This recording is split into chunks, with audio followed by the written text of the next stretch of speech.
So, okay, I'm going to trial for contravening Section 143 of the Police Reform and Social Responsibility Act 2011, which is an act that was created to basically, it's to do with Brian Hoare, and it was to do with Occupy, and it was to do with, you can't carry a sleeping bag in Parliament Square. Apparently it's illegal now because they don't want people camping in Parliament Square. Or a bike lock. Really, a bike lock either. And as I understand it, I think we both understand it, the section that they decided to bust you under had not previously been tested in court. No. So you were the first person to test this particular piece of law that basically said that you had failed to obey a lawful instruction. Because you were causing an obstruction. That's right, yeah. I couldn't find any barrister that could tell me what happens with this particular law. It was kind of untested. So I've got one trial, right. Chris. So I plead not guilty. At that stage I've got I think it was one Byman's, the other one. I can't remember the name, but they've got a convoluted name. We used to sort of follow around, what's his name? That solicitor from Mike Schwartz. Mike Schwartz used to do our stuff at the road protest days, So he was at Byman's and he was at this other place. So I went down the route of having a barrister. Then I decided to basically, cut loose and do it myself. So the first time you went to Westminster Magistrates Court, you had to submit your plea. Yeah. And you said you were not guilty. And they said, right, we'll make you come back and we'll hold you to account in a court of law. That's right, but they also want you to sort of justify why you say not guilty legally. And the only defence we've got now in this country is Article 10 of the Human Rights Act, which basically is freedom of expression. And that's it. That's the only thing we got. Yeah, but that's fucked anyway, like. Hey? That is a desperation barrister move, like. Sorry, can I say that into the mic? Oh. Here. Sorry. So the Freedom of Information Act is something that barristers use in desperation. Can't hear you. Is it switched on? Hello, Spider. Sorry. The Human Rights Act is something that barristers use in desperation because they're fuck all left. Did you hear that? It's the defence that barristers use in desperation because they don't have anything else. Okay. Yeah. Well, However, that was the one that you used. I used that one. Okay, lawful excuse. Good on you. And okay, then suddenly the other. So another envelope drops through the door. And so I've got two cases now for 143 section 1 of the same thing. Also Westminster Magistrates Court. Also I decided to go at my route using green and black, which are brilliant. They set up a Mackenzie's friend, and they tune you, and they tell you what liabilities, and they give you some sound advice and basically make you a bit more relaxed. So so I've got two cases now. So you've got two cases now, and then it's a bit of an effort for you to get up to court. Yeah. So you rang your mate Saskia and said, Sas, can you help me go to court, please? Yeah. And I said, all right, I'll come. Yeah. And so we went up to court, and I said, I'll take notes. That's right. And you take brilliant notes, because I it's all over the top of my head. I don't know what the guy said. Well, it's a bit of a number. Yeah. And when you represent yourself, you had a Mackenzie friend from Green and Black Cross, which is someone who is not a lawyer and needs permission from the judge to be there by your side. That's right. And the judge was quite benevolent. They can't deny you a Mackenzie friend. They can. They cannot deny you. They can. They can. They can. Anyway, that's yes. Anyway, so the judge said yes. That's right. And Neil slightly wrong-footed the court because they were expecting him to be represented, but he decided to represent himself. And if you represent yourself in court, the court is quite helpful to you, isn't it, Neil? Yeah, that's right. So what happened? I kind of decided to represent myself over a kind of, I think it was May Bank holiday or something. Anyway, the Crown prosecution guy turns up a bit wrong-footed. He's serving papers to me now on the day of the trial, which the judge didn't actually like. Actually, I get confused. There were two trials. There were two trials. But the first trial, the CPS guy, who was an elderly gentleman, was serving you papers, and we kind of went, I shouldn't really be doing this now. You can talk to the judge about it if you like, because he knew it wasn't proper, didn't he? Yeah, that's right, yeah. But you said, oh, just get on with it. Yeah, and yeah, that was it, 2 trials. And we went to trial. And in the first trial, he took a dislike to the Crown prosecution guy. The judge was on side. He was really helpful. And, you know, there was a situation where, okay, I'm blocking the gates, but I basically said the reason I'm there in that position is I want to create a fuss. I want to have loads of police around me, and I want to, elevate my issue to newsworthiness. Yeah. And that's what I did.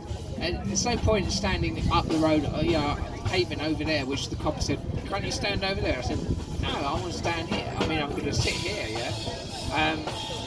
And that was it. So it became an issue of my rights under Article 10 over, am I obstructing anyone in particular going into Westminster?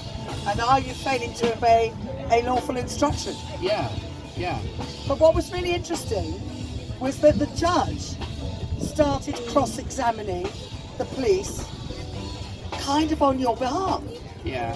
I was sitting at the back writing and I couldn't quite believe my ears. He's got a statutory responsibility to do so. I know. And a willful disregard for statutory responsibilities is a criminal offence of misconduct in a public office. Which is why if the police behave the wrong way to you... We're aware, thank you. Yeah, and it's a criminal offence, you don't need any complaints procedure. Anyway, sorry brother. So, what was really surprising was that the judge started basically looking at the footage that the police had and saying, could you get a car pass there? You can get a bus through that. I could see that he was basically saying I wasn't blocking the way, yeah? And he was trying to work out exactly, I've got this photograph, you've got the photograph that shows the space. I've got it here, I think, Saskia. If you have a look at this photograph, here we go. Sorry, yeah, you go. Have a look at the photograph, and it shows you shows you how much space there's there. And the judge fell over himself, basically. Basically said, the policeman said, yeah, but you couldn't get a vehicle past safely. And the judge said, well, there's enough of you there to make sure that it's safe.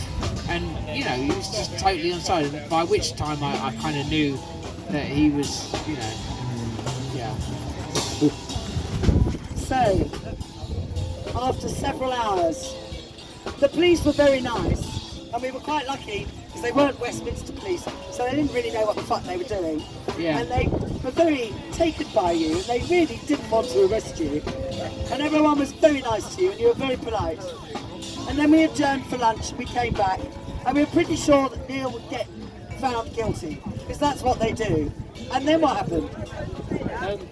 Well, you might remember what he said exactly, Saskia, because I can't remember. But apparently he said a few nice words about about my integrity and about my honesty, and then he turned to the CPS and said, "But I find that the Crown Prosecution Service have failed to provide any evidence that you have caused any kind of obstruction. Yeah. And therefore, I find you not guilty." So that was the first win, yeah. And I'm like, okay. And luckily Saskia's written it all down, and I've got this other trial. So now I've got this script, or I know exactly what to say. And I'm basically going to say what the judge said at the first trial, using the same terminology. Because it's exactly the same offence. And it's exactly the same question: did I cause any obstruction? And again, with the second trial, I asked, did any of my arresting officers see me blocking any vehicle? No. Did the gates open at all any time while I was there? No. Well, so what was the problem? Well, the second trial was a bit different because we were pretty sure you were going to be busted for that one. Yeah. And you were quite worried about it. Yeah. As well as being very brave. Because it's quite anxiety-making when the law are after your ass, isn't it? Yeah. You kind of imagine all sorts. You think that you're going to get the bailiffs knocking in your door, you know. You think you're going to get a 15 grand fine or whatever. They do. You know what I mean? What about their houses? So, on the day of this particular trial, off we go early in the morning Oh yeah. to Westminster Magistrates Court. Yeah. And we get there and we can't find Neil on the list. And we look, and someone says, oh, it's in number 8. So we're like, okay. And we look. And then somebody says, you're in the wrong court. Oh no. Oh no, it's supposed to be the City of London court. Yeah. But we are aware, because of something somebody said to us earlier, that the accessibility for the City of London Magistrates Court is really shit. And they don't have proper mobility access. There's no ramp or anything. So they decided we were going to go hot-footed over there, and then they decided to bring the judge, who's district judge, CPS, police witness, and all the rest of it, over to Westminster. So not only did he fight the law, he summoned them to his own trial, which was quite something. And the other thing that was a little serendipitous on that day was that as we arrived, there were a few people waving Palestinian flags in support of a different person. Yeah. So it was all quite synchronous, wasn't it? Yeah, there was a Palestinian action. A woman had been dragged all the way from Glasgow for an appearance. Cat. Is it okay? Her name's Cat. Her name is Cat. Oh, Cat, yeah. And it was just like, you know, for no, I think they adjourned it or there was something. So it's come all the way from Glasgow. But so there were activists outside. This was the Palestinian Gaza Charlie Chaplin court case. And so what happened in the court? Well, this judge was a bit more poker-faced, and you couldn't really read it, and very kind of fusty, and She was very precise, wasn't she? Yeah, and we actually throughout the whole of her summing up thought that we were going to get, found guilty, and then suddenly she said, what did she say again? It was... Well, what was interesting was that in this case, Neil had really good questions, because we had all the questions from the judge in the last case. Yeah. So those are the questions that he used. Yeah. And when the judge was summing up, she basically went through all the different defences and said, I do find that it was a lawful instruction, that defence doesn't work, that defence doesn't work, that defence doesn't work, and we were waiting for the final sentence. And the final sentence was, however, they have failed to prove their case and have not presented sufficient evidence. So therefore, the case is dismissed. Yeah.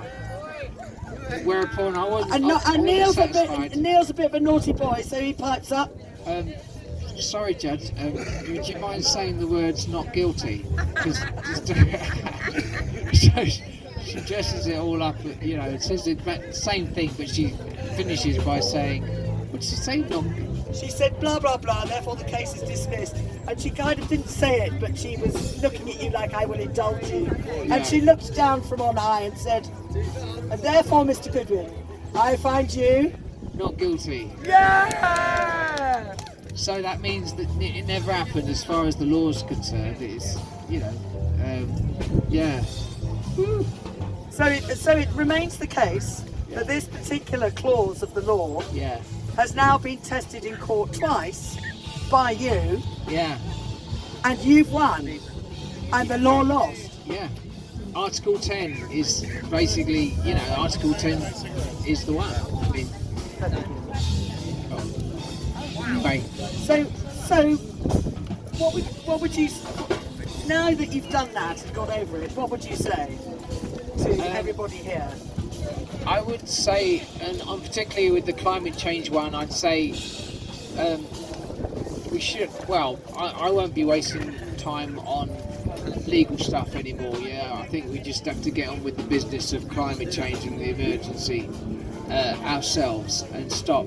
There's an awful lot of energy with court cases. Yeah, I think I'm running over.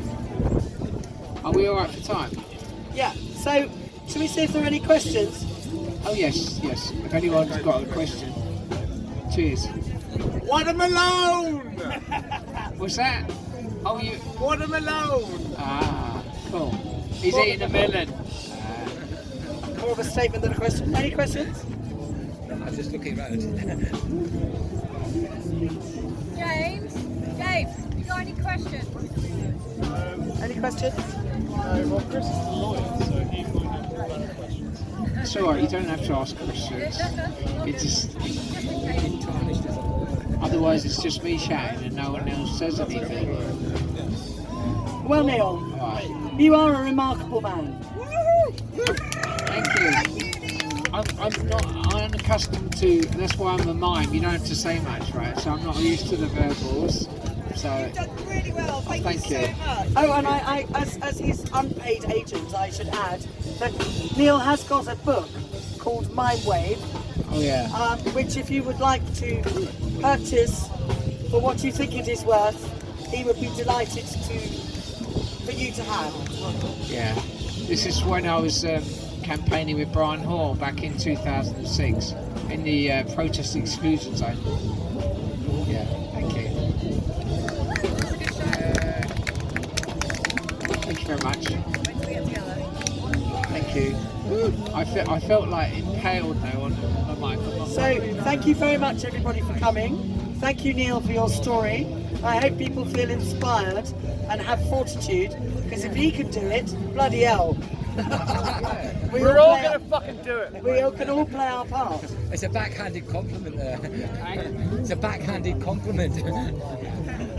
That's cool. Thank you, Neil, by the way.